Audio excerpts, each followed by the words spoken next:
Olá, amados de meu Pai, que alegria estar de novo em contato com você através desse programa. Nosso objetivo é sempre o mesmo, de anunciar aqui o Evangelho das insondáveis riquezas de Cristo, o Deus que se encarnou, que se fez gente, que habitou entre nós e que por meio da sua graça Ele pode habitar em nós, sermos moradas de Deus. Você pode ser um aliado nosso nessa tarefa. Os links e endereços estão aí na tela da sua TV e nós contamos com a sua participação, com as suas orações, com a divulgação e colaboração para que este programa ele possa se manter e ser disseminado para um público cada vez maior. É isso que nós pedimos ao Senhor, para que ele seja um programa para a glória de Deus. Nós vamos ter uma paradinha e logo a gente vai voltar para começar a meditar sobre uma palavra de hoje. Até já.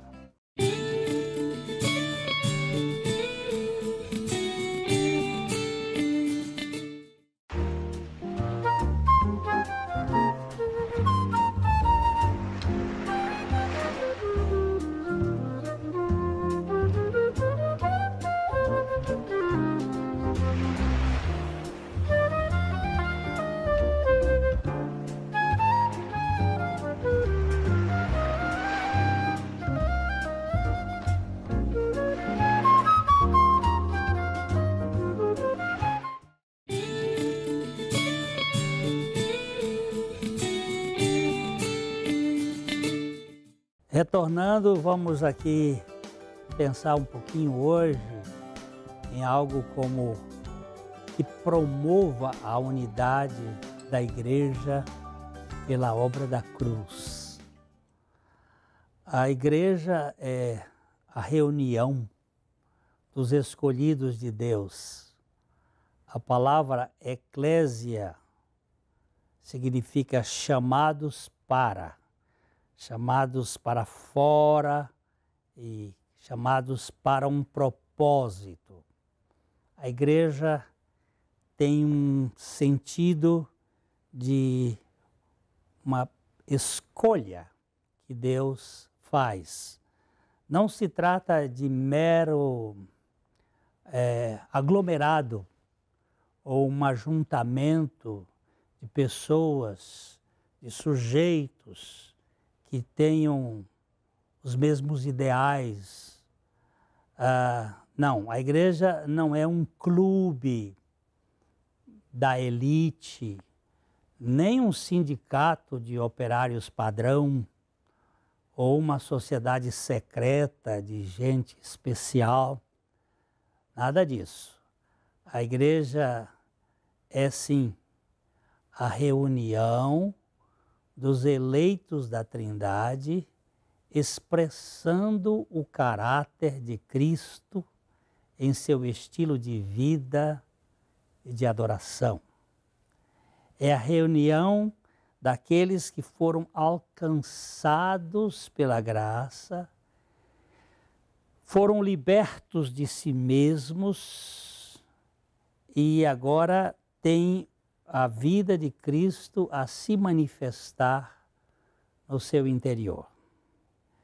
Há um pensador, um teólogo americano, J. Blanchard, ele disse com muita precisão: a igreja não é uma democracia na qual escolhemos a Deus, mas uma teocracia na qual Ele nos escolheu.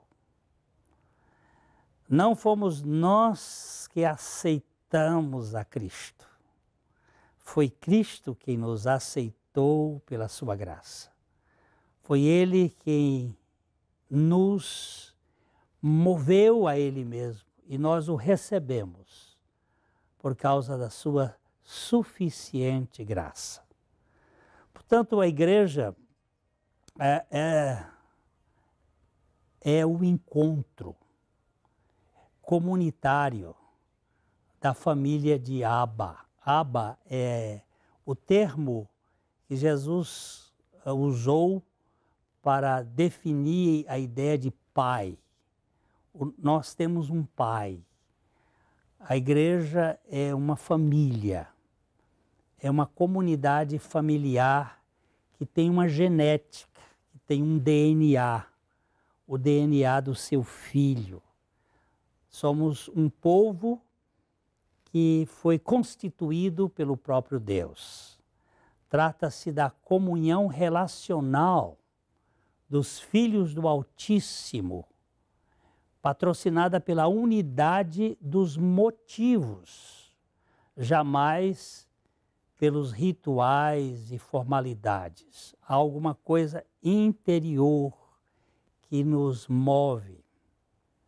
O poeta George Eliot, ele disse que o que torna a vida enfadonha é a ausência de motivos. O que torna a vida complicada é a multiplicidade de motivos. E o que torna a vida vitoriosa é a unidade de motivos. A ausência de motivos, enfado. Multiplicidade de motivos, complicação. Unidade de motivos, vida vitoriosa. Mas aqui reina uma grande luta. Como podemos manter nesse corpo multiforme e polivalente uma unidade motivacional uniforme? Como que a igreja pode ter, na sua estrutura composta de muitas pessoas, esta unidade de motivos? Eis a questão. Viver em harmonia numa comunidade heterogênea é algo fora de série. Tem que ser um trabalho extraordinário. Não há nada mais espetacular do que a ausência de competição entre as pessoas diferentes. A competição, ela gera disputa e esta gera partidos. É aí que gera a guerra. Como remover a competição dos nossos corações? Para que essa unidade na diversidade aconteça, é preciso um milagre sui generis, fora de série, do Espírito da cruz, do Espírito de Cristo. E aqui reside o mapa do tesouro, a obra da cruz de Cristo, removendo de nós as disputas. Este Espírito antecede a história da cruz no Calvário. Ele vai muito além disto. O ministério da Trindade se expressa na unidade das três pessoas distintas, vivendo sem nenhuma disputa.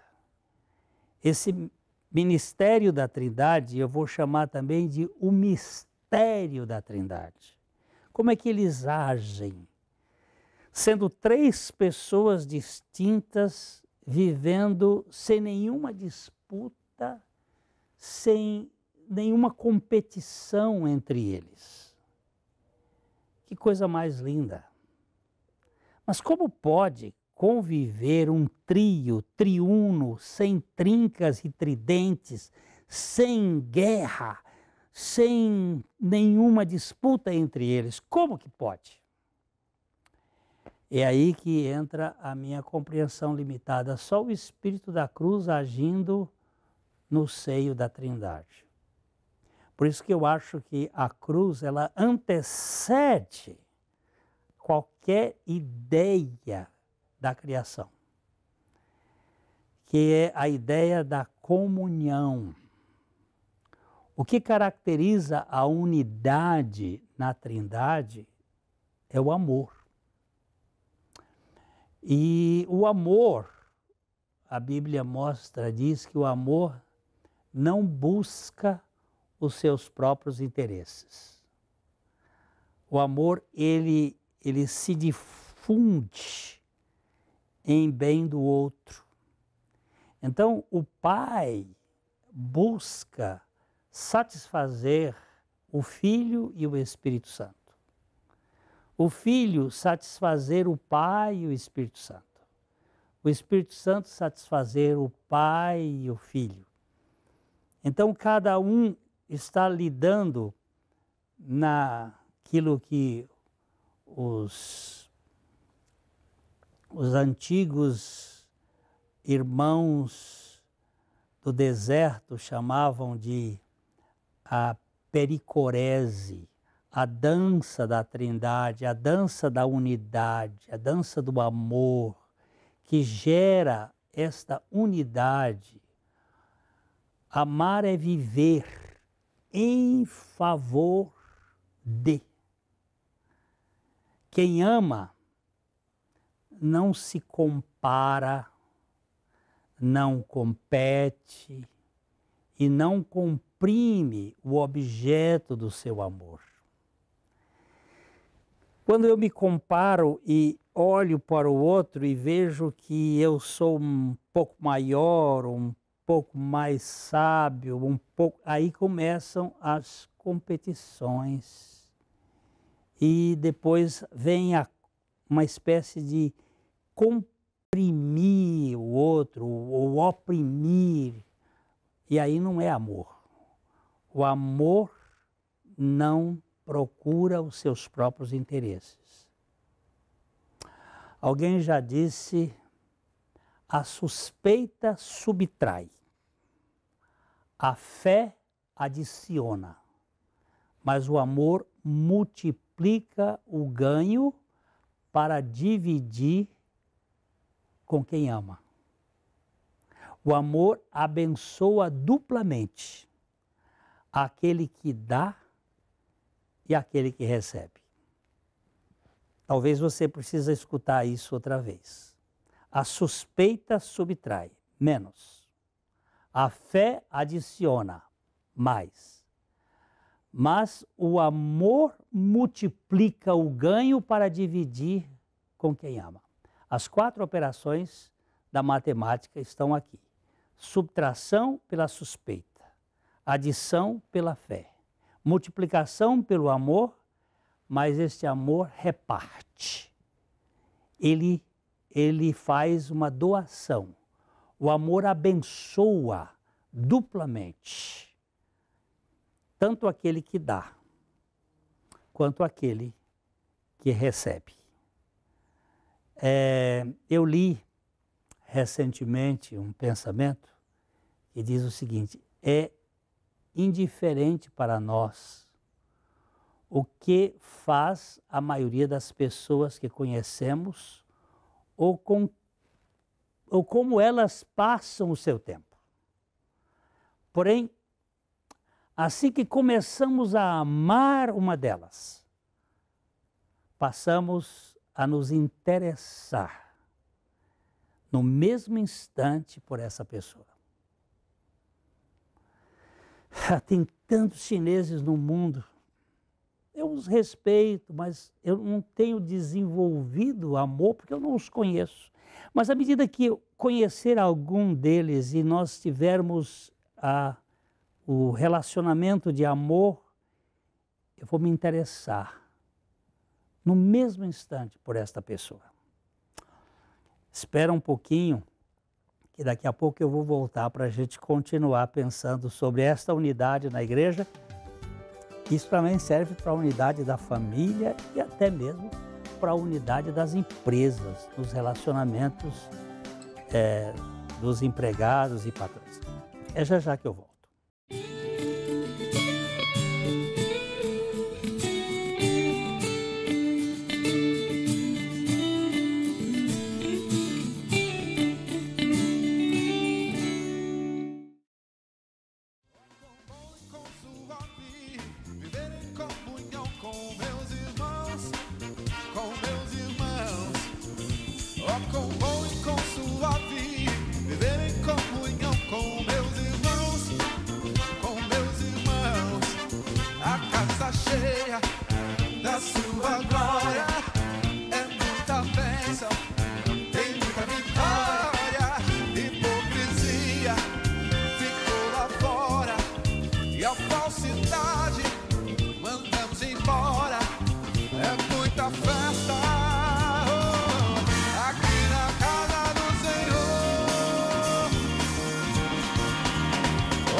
O nosso programa tem sempre uma indicação de algum livro e hoje nós temos um muito interessante. O que estão ensinando aos nossos filhos. Solano Portela conseguiu colocar alguns aspectos muito interessantes. A proposta da pedagogia redentiva busca resgatar o ideal entre aquilo que é transcendente com aquilo que é imanente. Existe uma proposta de educação que se harmoniza com a fé cristã e que dá um sentido, como podemos desenvolver uma estrutura de metodologia com bases cristãs. É um livro muito interessante. Eu dei uma olhada assim por cima, eu recebi como indicação de um amigo outro dia e ainda não li o livro plenamente, mas já... E o que estão ensinando os nossos filhos? Eu preciso conhecer, você também, e termos uma postura de educar os nossos filhos à luz da verdade de Deus e do poder do Evangelho. Como nós estávamos falando aí atrás, aquele pensamento que eu falei que quando nós começamos a amar uma pessoa, nós começamos a interessar por ela, a nos envolver com ela. Quem ama se interessa, não persegue, não boicota, não compete, mas se doa e faz uma relação de significado com essa pessoa. O amor é a manifestação do culto de autossacrifício em prol da unidade dos amantes. O amor não se dói, ele se doa. O amor, ele procura renunciar para dar sentido ao outro, ao ser que é amado. A palavra de Deus nos diz em João 3,16, texto tão conhecido: mas nem sempre tão entendido, porque Deus amou o mundo de tal maneira que deu o seu Filho unigênito, para que todo aquele que nele crê não pereça, mas tenha a vida eterna. Ele mostra, esse texto mostra, que a característica do amor é dar o melhor, deu o seu Filho unigênito para uma raça caída, para gente totalmente egoísta. E ele fez isto para que nós pudéssemos experimentar a dimensão do que acontece na Trindade, na unidade relacional. Em 1 João capítulo 3, verso 16, João 3,16, porque Deus amou o mundo de tal maneira que deu o seu Filho unigênito. Em 1 João 3,16, agora é na carta, João diz assim: nisto conhecemos o amor, que Cristo deu a sua vida por nós, e devemos nós dar nossa vida pelos irmãos.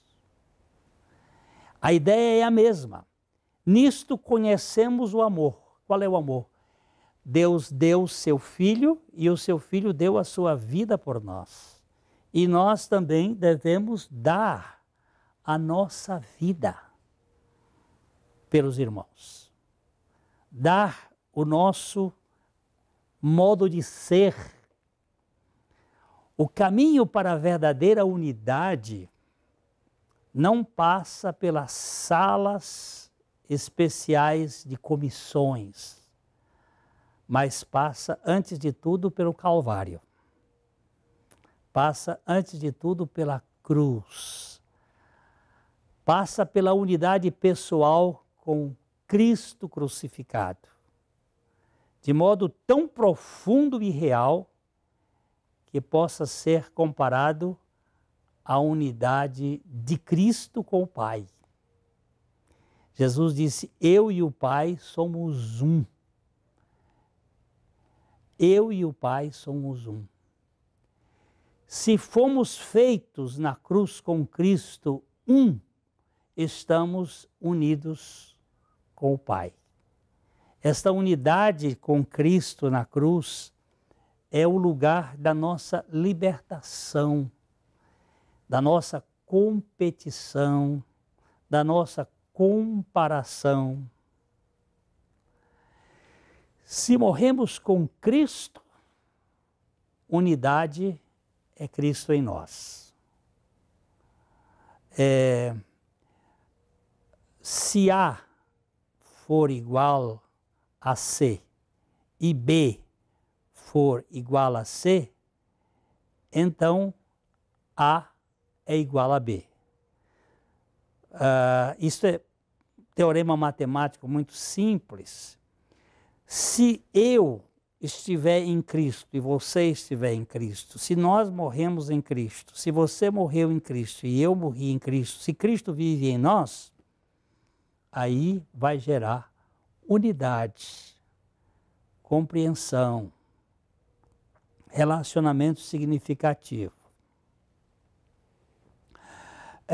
Frederic Toluc, ele disse: a igreja é um só corpo. Você não pode ferir o dedo do pé sem afetar o corpo inteiro. O corpo, a igreja, é toda esta gama de gente, e quando eu firo alguém, eu firo o corpo. Como pode haver unidade com preferência, com privilégios, ou a maldita política da discriminação? É impossível. Amados, Não entre nessa das denominações, dos times, dos partidos adequados em defesa da unidade. Não há unidade fora da Trindade. E não há unidade fora da cruz. Ninguém pode estar num relacionamento com a Trindade se antes não passar pelo Calvário. Se antes não passar pela obra da cruz, do esvaziamento. Olhem para a cruz e procure ver, além de Cristo crucificado, procure ver se você foi crucificado com Cristo. Examine isto. Examine esta realidade espiritual. A verdadeira unidade da igreja não pode ser organizada. Ela tem que ser exercitada por meio da obra da cruz de Cristo. É levar o morrer diariamente. Alguém disse que no céu ninguém usará a coroa da glória se não carregar a sua cruz aqui na terra. E a minha cruz é a própria cruz de Cristo. Cristo morreu a minha morte para que eu pudesse viver a sua vida. Deus não promete imunidade a cruzes. Precisamos da cruz para promover a unidade da igreja. Sem a cruz, não existe possibilidade de termos a unidade no corpo de Cristo. A pergunta que eu faço, você crê na sua crucificação com Cristo? Só assim você e eu seremos parte da unidade da igreja. Não existe unidade com egos implicantes, superiores, altivos, egos que se bastam. Não tem possibilidade. Sem a cruz, não se segue a Cristo. Sem a morte do ego, não se pode desenvolver a unidade na igreja. E muitas pessoas conhecem a ideia, está certa. Cristo morreu por mim, Cristo morreu por mim. Mas a pergunta é, você morreu com Cristo? Também. Porque as duas partes são bíblicas. A morte de Cristo por nós e a nossa morte com Cristo. Então, por que existe tantas diferenças, tanta briga, tanta preocupação com placas? É porque em nós existe uma certa competição. É por isso que nós insistimos aqui. Você pode ter certeza de sua morte para o ego juntamente com Cristo? Você já teve essa experiência? Não mais eu, mas Cristo vive em mim. Esta é a súmula da vida cristã. Não é o quanto eu tenho de talentos ou de dons, mas o quanto eu dependo da suficiência de Cristo. Que o Espírito Santo lhe conceda esta revelação, a você e a mim, de que não sou eu quem vive, mas é Cristo que vive em mim, não é você. Aí nós começamos a falar de unidade. Eu espero que o Espírito do Senhor lhe revele e me revele a suficiência de Cristo. E nós estaremos aqui num outro programa tratando deste Evangelho. Esperamos você de coração para coração no amor de Deus. Que o Senhor abençoe ricamente a sua vida.